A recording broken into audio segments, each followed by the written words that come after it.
আসসালামু আলাইকুম।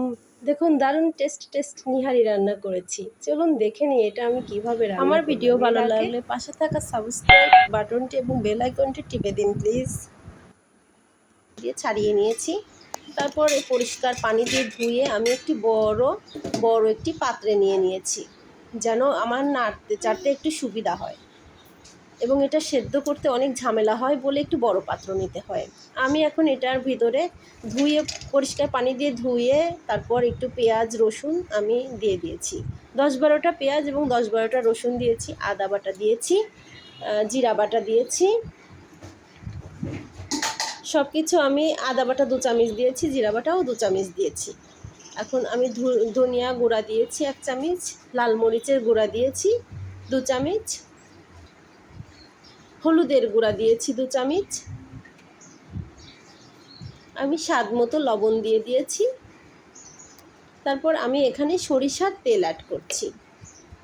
সরিষার তেল দিলে এটার কিন্তু স্মেল দারুণ বের হয়, টেস্টও বেশি আসে। সেজন্য আমি সরিষার তেল পরিমাণ মতো দিয়ে দিয়েছি, একটু কম করে দিয়েছি, তেলের ভিতর থেকে বের হবে। এখন আমি এখানে শুকনো উপকরণ দারচিনি, এলাচ, তেজপাতা, গোলমরিচ আমি দিয়ে ভালো করে মিশিয়ে নিচ্ছি। হাত দিয়ে নেড়ে নেড়ে মিশালে ভেতরে ঢোকে এবং মাংসটা মজা হয়, নিহারিগুলো বেশি মজা হয়। আমি তারপর একটু পানি এখানে অ্যাড করে দিলাম।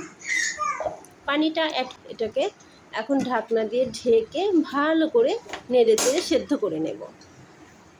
চুলাটা আমি অন করে দিয়েছি।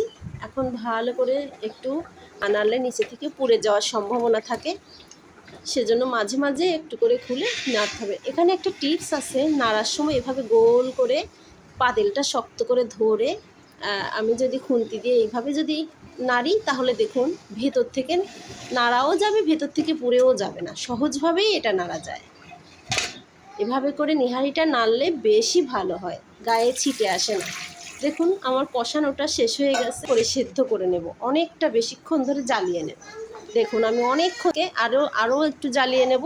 এই ফাঁকে একটু মশলা তৈরি করে নেব, রান্না করে খাই।